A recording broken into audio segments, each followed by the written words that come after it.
तो चलिए खबरों में आगे बढ़ते हैं। मिशन बंगाल को लेकर बीजेपी ने पूरी ताकत झोंक रखी है। इस बीच बीजेपी अध्यक्ष जेपी नड्डा एक बार फिर से बंगाल के दौरे पर हैं। नड्डा अपने एक दिवसीय दौरे पर आज किसानों से मुलाकात करेंगे और इसके साथ ही वर्तमान में किसानों को संबोधित करने के बाद चुनावी राज्य में घर घर जाकर चावल संग्रहण अभियान की शुरुआत भी करेंगे। आपको बता दें कि किसानों से एक एक मुट्ठी चावल संग्रह करने के पीछे भाजपा की योजना राज्य के 73 लाख ग्रामीणों तक पहुंचना है। नड्डा अपना ज्यादातर समय जगदानंदपुर गांव में बिताएंगे और वर्धमान घंटाघर से लॉर्ड गर्जन गेट तक रोड शो करेंगे। कृषक सुरक्षा ग्राम सभा के संबोधन के साथ ही चुनाव से पहले पश्चिम बंगाल में लगभग 40,000 ऐसी सभाएं की शुरुआत हो जाएगी। तो बिल्कुल मिशन बंगाल पर जेपी नड्डा हैं। इससे पहले भी उन्होंने दौरा किया तो लगातार बीजेपी की तैयारियां पूर्ण रूप से देखी जा रही है। कभी अमित शाह की तरफ से रैली की जाती है तो कभी जेपी नड्डा। लगातार देखिए 2021 में चुनाव जरूर होने हैं पश्चिम बंगाल में और इसी की तैयारी अभी से बीजेपी की तरफ से कर ली गई है। बिल्कुल आयुषी, क्योंकि जब पिछली बार जब जेपी नड्डा गए थे तो उनके काफिले पर हमला किया गया था। उसके एक महीने बाद जेपी नड्डा फिर से पश्चिम बंगाल के दौरे पर, एक दिवसीय दौरे पर जा रहे हैं। उसको लेकर भी लगातार कुछ तैयारी की जा रही है और सुरक्षा के पुख्ता इंतजाम भी किए गए हैं। और कहीं ना कहीं जिस प्रकार की स्थिति फिलहाल बंगाल में बनी हुई है, एक तरफ जहां टीएमसी पूरे तरीके से घिरी हुई नजर आ रही है, जहां लगातार विधायकों का इस्तीफे का दौर जारी है, तो वहीं दूसरी तरफ बीजेपी इस स्थिति का बहुत अच्छे से फायदा भी उठा रही है। बिल्कुल, और जिस तरीके से बीजेपी अपना जो अभियान चला रही है कि एक मुट्ठी चावल, उनका ये अभियान काफी ज्यादा अहम माना जा रहा है और महत्वपूर्ण भी माना जा रहा है। आयुषी, तो चलिए यहाँ पर हमारे साथ वरिष्ठ पत्रकार अरविंद विद्रोही जी यहाँ पर जुड़ रहे हैं ज्यादा जानकारी के लिए, ज्यादा बातचीत के लिए। बहुत स्वागत है अरविंद जी न्यूज इंडिया में आपका। जी धन्यवाद जी। अरविंद जी, जिस तरीके से लगातार देखिए बीजेपी की तैयारी पूर्ण रूप से हो चुकी है, कभी गृह मंत्री अमित शाह का दौरा देखने को मिलता है तो कभी राष्ट्रीय अध्यक्ष जेपी नड्डा का दौरा। अब आज एक बार फिर से राष्ट्रीय अध्यक्ष बंगाल के दौरे पर हैं और जो वहां की जनता है पश्चिम बंगाल की, उनको लुभाने की एक बार फिर से कोशिश की जा रही है। जो जनता है उन्हें सेने की कोशिश एक बार फिर से की जा रही है। कैसे देखते हैं आप उनके इस दौरे को? जी, भारतीय जनता पार्टी दरअसल राजनीति में जो करना चाहिए और राजनीति में करना क्या चाहिए कि जनता के बीच जाकर के अपना समर्थन जुटाना, उनसे संवाद कायम करना और अपने राजनीतिक कार्यकर्ताओं को लगातार राजनीति के कामों में लगाए रखना, कर न बैठने देना। खुद भाजपा के शीर्ष नेतृत्व, चाहे वो प्रधानमंत्री नरेंद्र मोदी जी हो, भी आपने बताया अमित शाह जी लगातार जा रहे हैं, कैलाश विजयवर्गीय वहां परमानेंट बने ही रहते हैं, नड्डा जी भी लगे हैं।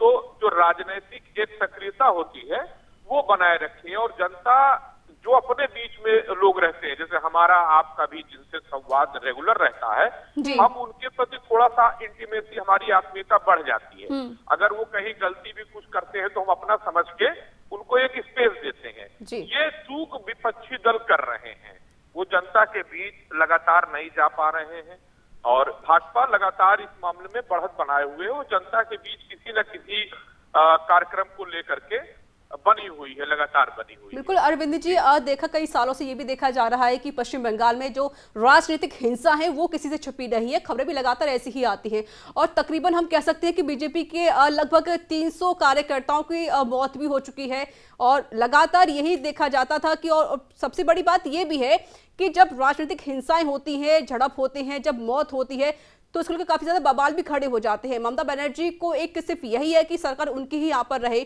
पश्चिम बंगाल में। अब पिछली बार भी हमला हुआ था जेपी नड्डा पर, फिर से जेपी नड्डा अब पश्चिम बंगाल के दौरे पर जा रहे हैं। उसको लेकर आप क्या कहेंगे? क्या जो सुरक्षा पहले नहीं की गई थी वो सुरक्षा अब की जा सकती है उनके लिए? आज की सुरक्षा तो केंद्र सरकार ने नड्डा जी के लिए और कैलाश विजयवर्गीय की बढ़ाई ही थी। लेकिन दरअसल बंगाल की राजनीति में शायद ममता बनर्जी जी भूल चुकी हैं कि उन्होंने कम्युनिस्टों से लड़ाई किस बात पर लड़ी थी। उन्होंने भी बंगाल में जो हिंसा होती थी, राजनीतिक कार्यकर्ता मारे जाते थे और बंगाल की जनता की जो पीड़ा थी कि बंगाल की तत्कालीन कम्युनिस्ट सरकार जो है उनका उत्पीड़न करती है, वही रवैया, वही ढर्रा इस समय ममता बनर्जी की सरकार में देखने को मिल रहा और यही आरोप भारतीय जनता पार्टी लगाती है।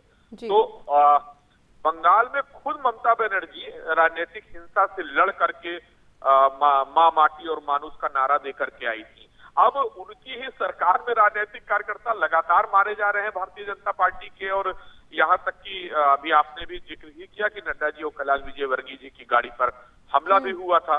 तो ये बहुत मतलब ये ठीक नहीं है। कानून व्यवस्था की तो बात है ही, ये राजनीति के लिए भी ठीक नहीं है कि राजनीतिक कार्यकर्ताओं का आप मतभेद के कारण उनकी हत्या हो जाए या उन पर हमले हो। ये लोकतंत्र में ये नहीं होना चाहिए। लेकिन अरविंद जी, जिस तरीके से स्थिति फिलहाल बंगाल में बनी हुई है, एक तरफ टीएमसी जहां पूरी तरह से घिरी हुई नजर आ रही है, जो लगातार विधायक है उनके इस्तीफे का दौर लगातार जारी है। फिलहाल जो इससे पहले खेल मंत्री थे, अभी हाल ही में उन्होंने भी इस्तीफा दे दिया है। तो कहीं ना कहीं अब जो ममता बनर्जी है वो थोड़ी बहुत अकेली सी पड़ती हुई नजर आ रही है। क्या कुछ लगता है जिस तरीके से बीजेपी लगातार दौरे पे दौरे करे जा रही है, क्या इसका फायदा उनको आने वाले चुनाव में मिल सकता है? या फिर जिस तरीके से टीएमसी की जो ममता बनर्जी है, उनका बार बार ये कहना है कि उन्हें कोई फर्क नहीं पड़ता है, अगर एक दो नेता पार्टी से चले भी जाते हैं तो पार्टी उसी मजबूती के साथ खड़ी रहेगी जैसे पहले थी। तो क्या कुछ लगता है इन सभी स्थितियों से किस तरीके की स्थिति अब आने वाले समय में देखने को मिल सकती है? नहीं, देखिए, ममता बनर्जी जी का जो ये बयान है कि एक दो लोगों से जाने से फर्क नहीं पड़ता, इससे मैं बिल्कुल सहमत नहीं रहता हूँ। मुझे अच्छी तरह से याद है जब कांग्रेस छोड़ करके ममता बनर्जी जी ने तृणमूल कांग्रेस बनाई थी, तो कांग्रेस के तमाम नेता कहते थे कि ममता बनर्जी अकेली है, उनके जाने से क्या फर्क पड़ेगा।